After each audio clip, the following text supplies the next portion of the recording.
సభాధ్యక్షులు మంత్రివర్యులు శ్రీ జూపల్లి కృష్ణారావు గారు తెలంగాణ రాష్ట్ర ప్రభుత్వం తరఫున పద్మవిభూషణ్ పద్మశ్రీ అవార్డు గ్రహీతలను సన్మానించాలన్న ఆలోచన చేసి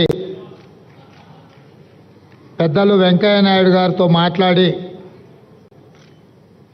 ఈ సన్మాన కార్యక్రమాన్ని ఏర్పాటు చేయాలని ఆలోచన చేసి మా మంత్రివర్గ సహచరులతో ఉప ముఖ్యమంత్రి వర్యులు బట్టి విక్రమార్క గారితో మాట్లాడి రాష్ట్ర ప్రభుత్వం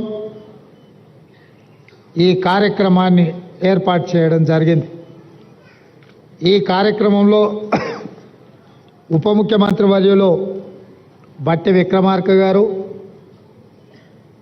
R&B అండ్ సినిమాటోగ్రఫీ మంత్రివర్యులు కోమటిరెడ్డి వెంకటరెడ్డి గారు, రెవెన్యూ శాఖ మంత్రివర్యులు పొంగులేటి శ్రీనివాసరెడ్డి గారు, సభాధ్యక్షులు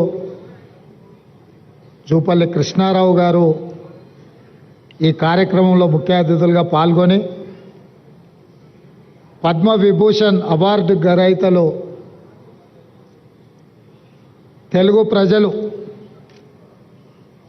తెలుగు మాట్లాడే భాషా ప్రాంతాలలోనే కాదు, ఢిల్లీకి వెళ్ళినప్పుడు ఏ అవసరం ఉన్నా ఎవరినైనా కలిసి తమ మనసులో మాట చెప్పుకోవాలన్నా నిలువెత్తు తెలుగు విగ్రహం ముప్పవరపు వెంకయ్య నాయుడు గారిని ఈ సందర్భంగా రాష్ట్ర ప్రభుత్వం సన్మానం చేయడం అనేది మనల్ని మనమే సన్మానం చేసుకోవడం అంత గొప్ప కార్యక్రమం. అదేవిధంగా మీ అందరి అభిమాన నాయకుడు, గొప్ప నటుడు, పున్నమి నాగు సినిమాలో నటనలో a commitment ఉండేనో Uyyalawada Narasimha Reddy cinema సందర్భంగా చేసిన నటనలో అదే కమిట్మెంట్. అంటే వారికి సినీ రంగంలో తొలినాళ్లలో అవకాశం వచ్చినప్పుడు ఈ అవకాశాన్ని జారవిడ్చుకోకూడదు, ఈ అవకాశం ద్వారా పైకి వెదగాలని, ఇండస్ట్రీలో నిలదొక్కుకోవాలని ఏ కన్విక్షన్తో కమిట్మెంట్తో వారు తన వృత్తిని చాలా గౌరవప్రదంగా కొనసాగించారో 46 సంవత్సరాల తర్వాత కూడా నటనలో వారి తపన ఈ రోజుకు అదే స్థాయిలో కనిపిస్తుంది. వారే మిత్రుడు చిరంజీవి గారు. నేను చాలామంది నటులు నాకు చాలామంది తెలుసు, ఎందుకంటే చాలా సంవత్సరాల నుంచి ఈ ప్రాంతంలోనే ఉండడం వల్ల 2 సినిమాలు 3 సినిమాలు హిట్ కాగానే ఇంకా వాళ్ళంత గొప్ప నటులు లేరని, వాళ్ళకి ఎవరు పోటీకి రారని భావిస్తుంటారు. కానీ 150 పైచిలకు సినిమాలలో గొప్పగా రాణించి జాతీయ స్థాయిలో అంతర్జాతీయ స్థాయిలో గుర్తింపు పొందిన చిరంజీవి గారిలో ఈ రోజుకు ఆ కమిట్మెంట్ ఉంది. ఆ కమిట్మెంటే వారిని ఇంత గొప్పగా రాణించే అవకాశం కల్పించింది. అలాంటి వారిని మా రాష్ట్ర ప్రభుత్వం సన్మానం చేయడం అనేది మా బాధ్యతగా మేము భావిస్తున్నాం. అదేవిధంగా గ్రామీణ ప్రాంతాలలో మారుమూల పల్లెల్లో పెరిగి స్థానిక కళలు వృత్తిగా మార్చుకొని వాటినే ప్రదర్శిస్తూ అందులోనే తమ జీవితాన్ని గడిపిన పద్మశ్రీ అవార్డు గ్రహీతలు వేలు ఆనందచారి గారు, శ్రీ దాసరి కొండప్ప గారు, శ్రీమతి ఉమామహేశ్వరి గారు, గడ్డం సమ్మయ్య గారు, బంజారా కెతావత్ సోమ్లాల్ గారు, శ్రీ కూరెళ్ళ విఠలాచార్య గారు, వీరందరికీ కూడా కేంద్ర ప్రభుత్వం పెద్దలు వెంకయ్య నాయుడు గారు చెప్పినట్టు మట్టిలో మాణిక్యాలను గుర్తించి వెలికితీసి సానబట్టి వాళ్ళు రాణిస్తే ఈరోజు కేంద్ర ప్రభుత్వం వాళ్ళని గుర్తించి పద్మశ్రీ అవార్డులు ఇచ్చింది. మన వాళ్ళను, మనలో ఒకరిని కేంద్ర ప్రభుత్వం గుర్తించి పద్మశ్రీ అవార్డులు ఇచ్చినప్పుడు మీ అందరి సమక్షంలో వాళ్ళని సన్మానం చేయడం రాష్ట్ర ప్రభుత్వం బాధ్యతగా భావించి ఈరోజు ఈ కార్యక్రమాన్ని ఏర్పాటు చేయడం జరిగింది. మిత్రులారా, ఈ కార్యక్రమం రాజకీయాలకు అతీతమైన కార్యక్రమం. ఈ కార్యక్రమం ఒక మంచి సాంప్రదాయాన్ని నెలకొల్పడానికి మా ప్రభుత్వం చేస్తున్న ప్రయత్నం. తెలుగువాడు ఎక్కడున్నా మనవాడే, ఏ ప్రాంతంలో ఉన్నా మనవాడే. ఈ దేశంలో హిందీ భాష తర్వాత అత్యధికంగా మాట్లాడుకునే భాష తెలుగు భాష. దేశంలో రెండవ భాష అత్యధికంగా మాట్లాడుకునే భాష తెలుగు భాష. ఇవాళ మన భాష అంతరించిపోతుందేమన్న అనుమానం వస్తున్న సందర్భం. మన కవులు, కళాకారులు గ్రామీణ ప్రాంతాలలో సాంప్రదాయబద్ధమైన ఈ వృత్తులను వదిలేస్తే చరిత్రలో కనుమరుగవుతుంది. ఇట్లాంటి కవులను, కళాకారులను, వివిధ రంగాలలో రాణించిన వాళ్ళను రాష్ట్ర కేంద్ర ప్రభుత్వాలు గుర్తించి గౌరవించి వాళ్ళకి రకమైన అవార్డులు ఇవ్వాల్సిన బాధ్యత, ఆ సాంప్రదాయాన్ని కొనసాగించాల్సిన బాధ్యత ఎన్నికైన ప్రభుత్వాల మీద ఉన్నదని నేను భావిస్తూ ఈ సాంప్రదాయాన్ని కొనసాగించాలి. అందుకే ఎక్కువ సమయం తీసుకొని వారిని సన్మానం చేసినా దానికి అర్థం ఉండదని ప్రకటించిన ఎంబడే పెద్దలు వెంకయ్య నాయుడు గారిని చిరంజీవి గారితో మాట్లాడి ఈ కార్యక్రమాన్ని ఏర్పాటు చేసినాం.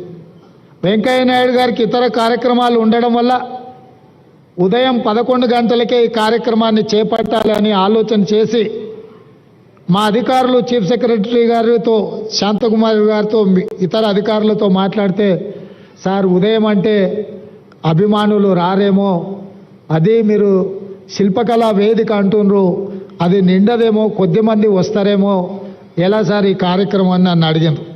నేను వారికి ఒక మాట చెప్పిన, వెంకయ్య గారి పేరు, చిరంజీవి గారి పేరు మనం సన్మాన కార్యక్రమంలో పెడితే శిల్పకళా వేదిక నిండడానికి మనం ఎలాంటి శ్రమ పడాల్సిన పని లేదు, ఆందోళన పడాల్సిన పని లేదు. శిల్పకళా వేదిక నిండగా వారి అభిమానులు తప్పకుండా వస్తారు అని నేను వారికి చెప్పిన. నా నమ్మకాన్ని నిలబెట్టినందుకు మిమ్మల్ని అందరినీ మనస్ఫూర్తిగా నేను మిమ్మల్ని అందరినీ అభినందిస్తున్నా. ఎందుకంటే ఈ కార్యక్రమాలు సాయంత్రం పూట పెట్టే కార్యక్రమాలు, కానీ ఉదయం 10 గంటలకే మీరందరూ వచ్చి ఈ కార్యక్రమాన్ని కల్లారా చూసి ఈ రాష్ట్ర ప్రభుత్వం చేపట్టిన కార్యక్రమాన్ని పెద్దలు వెంకయ్య నాయుడు గారు, చిరంజీవి గారు లాంటి వాళ్ళు, పద్మశ్రీ అవార్డు గ్రహీతలు, వారు మాకు అభినందిస్తుంటే మా ప్రజాపాలనకు ఆశీర్వాదం పొందినట్టుగానే నేను భావిస్తున్నా. అదేవిధంగా ఒక మంచి సాంప్రదాయానికి పునాదులు వేయాలన్న మా ఆలోచనను మీరందరూ మనస్ఫూర్తిగా బలపరిచినందుకు మిమ్మల్ని అందరినీ కూడా నేను అభినందిస్తున్నా.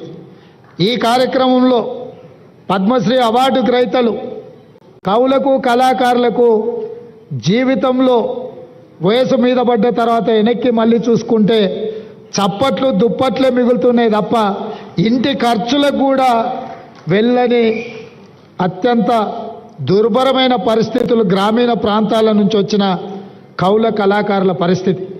అందుకే ఈ రాష్ట్ర ప్రభుత్వం ఆలోచన చేసి మా మంత్రివర్గ సహచరుల అనుమతితో ప్రతి ఒక్క పద్మశ్రీ అవార్డు గ్రహీతకు 25 లక్షల రూపాయల నగదు బహుమతిని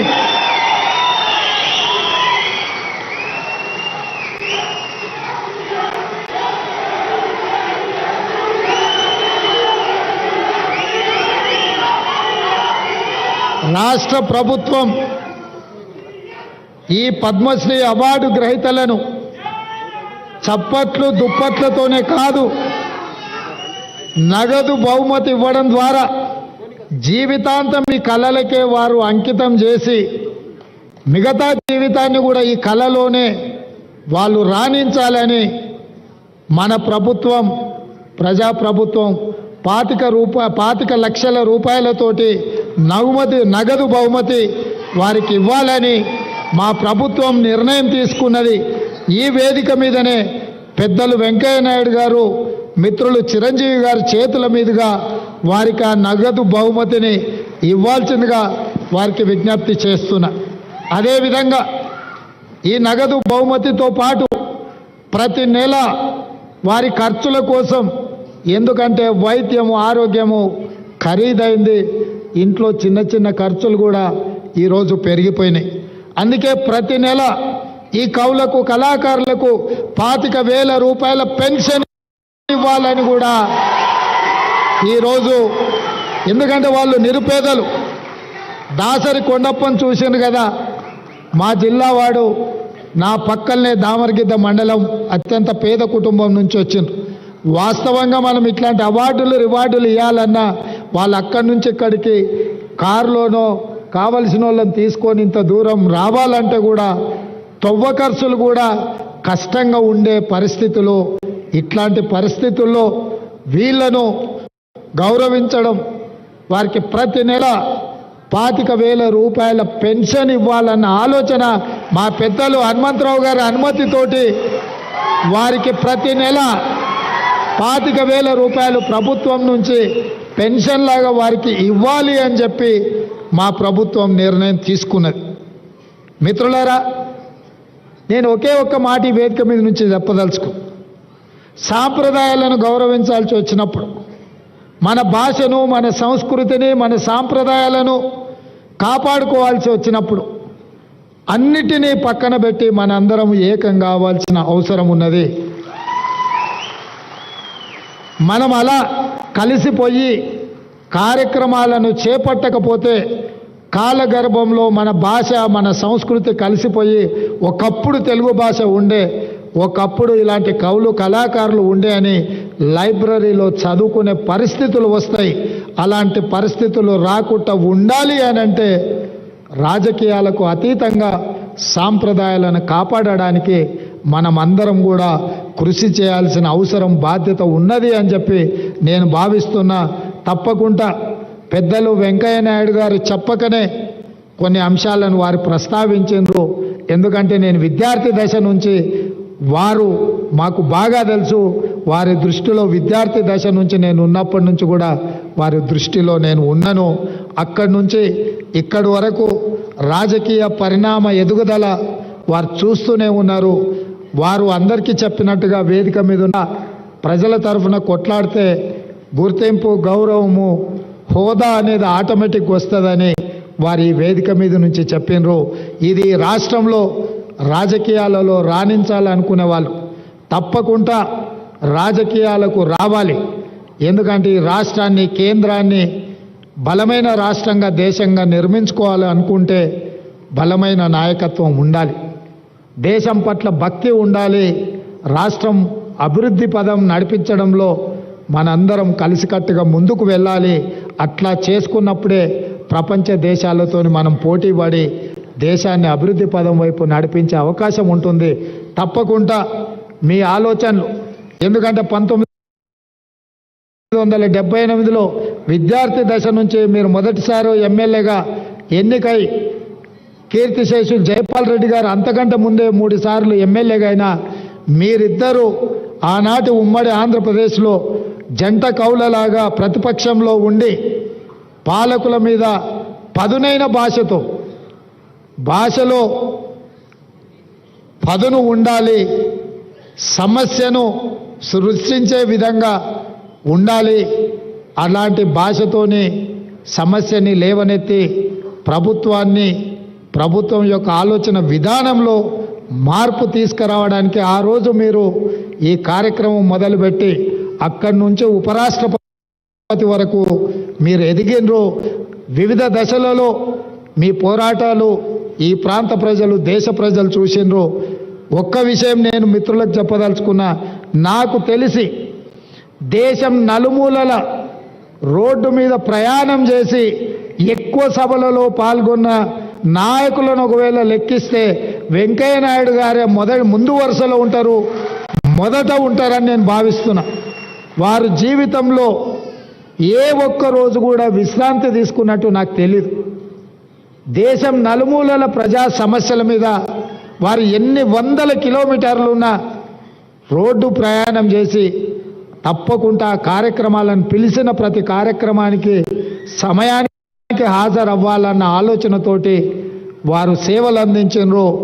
వారు ఈ దేశానికి రాష్ట్రపతి అవుతారని నేను భావించిన.